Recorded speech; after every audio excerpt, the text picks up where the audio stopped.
Hey everyone, welcome back to Corporate Decoder, where we decode the language of corporate America. And today we've got FiscalNote's latest quarterly report, the 10Q.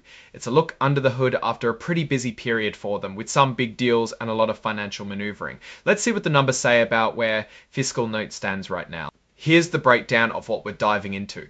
It's a standard quarterly report, so we'll focus on the financial statements and management's discussion and analysis to get the real story. First up, the balance sheet as of June 30th, 2025. You can see their total assets have decreased from about $328 million. This drop is largely due to selling off some of their businesses, like Dragonfly and Oxford Analytica, which we'll talk more about later. On the flip side, their liabilities have also decreased significantly, going from about $28 million down to $190 million. This is a good sign, showing they're paying down debt.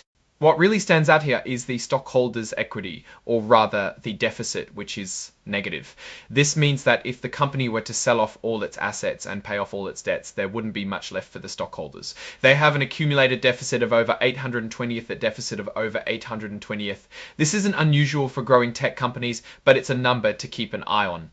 Now, let's look at the income statement for the 3 and 6 months ended June 30th. Total revenues have decreased. For the second quarter, they brought in about $23 million, down from $29 million in the same period last year. For the first half of the year, revenues dropped from $61 million to about $50 million. This decline is mostly because they sold off some key parts of their business. Their operating loss has actually narrowed slightly for the quarter, going from almost $8 million last year to around $7.4 million this year. However, for the 6-month period, the operating loss increased from about $19.4 million to over $21 million. It's a mixed bag here, but the big story is the restructuring and sales impacting these numbers. Here's a big number, a $15.4 million gain on the sale of businesses in the first half of 2025. Last year, they had a massive $71.6 million gain from selling off Board.org. These sales are clearly a major factor in their financials right now, affecting both revenue and overall profit, especially when you look at the net picture. Overall, FiscalNote reported a net loss for the quarter of about $13.3 million, which is a bit worse than the $12.7 million loss in the same quarter last year. For the first half of the year, their net loss widened significantly. They ended the first 6 months with a loss of over $17.5 million compared to a net income of almost $38 million gains from selling businesses last year, which didn't repeat this year. Looking at the cash flow statement, we see that the company used about $2.9 million in operating activities for the first half of the year, which is more cash used than the nearly $1 million from last year. This is mainly due to the net loss and some other financial adjustments. Investing activities show a pretty big shift. In the first half of 2025, I provided cash of about $36.8 million, mainly from selling those businesses. Last year, the use of cash in investing activities was much higher, around $87 million, which was due to acquiring businesses. So they pulled back on buying things and cashed out on selling. Financing activities show a significant reduction in cash used. For the first 6 months of 2025, they used about $28.8 million, a big drop from the $71.8 million used in the same period last year. This is a direct result of them paying down debt, which is a good move for improving their financial health. Now, let's talk about the company's ability to meet its short-term obligations, which is called liquidity. They have about $39 million in cash and investments as of June 30th, which is up a bit from the end of last year. However, they still have a negative working capital, meaning their short-term debts are higher than their short-term assets. Excluding cash and that accumulated deficit we saw earlier, it's still massive. Historically, they've raised money through selling stock and taking on debt. This is a crucial piece of information. They've recently refinanced a big chunk of their debt, getting a new senior term loan. This is a positive step towards managing their financial obligations. They expect to meet the new loan's requirements, like maintaining a certain amount of cash and revenue. But if they don't, the lenders could demand immediate repayment, which would be a serious problem. Let's break down where the money comes from. Subscription revenue is still the biggest chunk, making up about 92% of their income. Advisory, advertising, and other revenue makes up the rest. When we look at revenue by region, North America is their biggest market, but it has seen a decline in revenue this quarter and year to date. Europe also saw a significant drop in revenue, mostly due to those business sales. Asia is now reporting zero revenue, likely because they sold off their operations there. This geographical shift highlights the impact of their divestitures. This note details those business sales. In March, they sold off Dragonfly and Oxford Analytica for about $40 million. They also sold their ACEL Technologies business in October of last year, bringing in about $9.7 million. These sales are transforming the company, shrinking its overall revenue, but also bringing in cash and reducing their operating expenses. Now for the debt. As of June 30th, 2025, they had about $61.8 million left on their old senior term loan. But remember that refinancing. On August 12th, they paid off that entire loan and replaced it with a new $75 million senior term loan. That's a major financial move that impacts their debt structure significantly moving forward. On the GPO convertible note, they also made a big payment of $27 million and replaced the rest with a new note. They have outstanding warrants, which are basically options to buy their stock at a set price.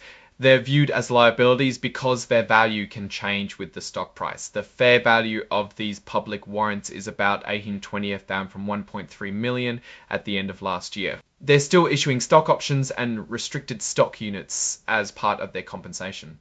They recognized about $7.3 million in stock-based compensation expenses for the first half of the year. This is how they attract and keep talent, but it dilutes the ownership of existing shareholders. When we look at earnings per share or EPS, it's negative as expected given their losses. For the quarter, it's about negative 8 cents per share, and for the first half of the year, it's negative 11 cents per share. These numbers are heavily impacted by the stock sales and the overall net loss.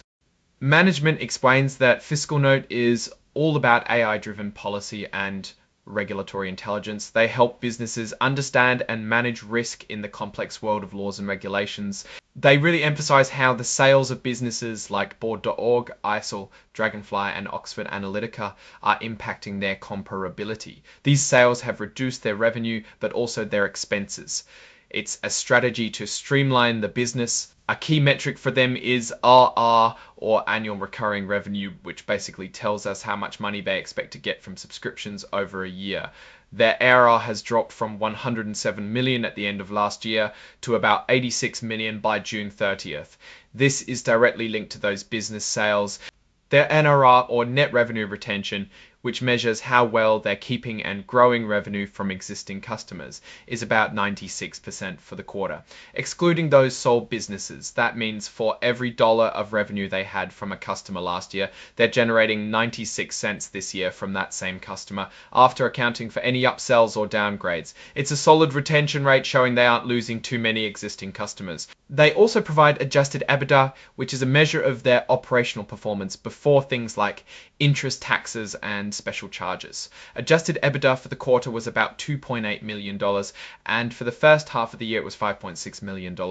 This is a positive sign, indicating that their core operations are becoming more profitable despite the overall revenue drop.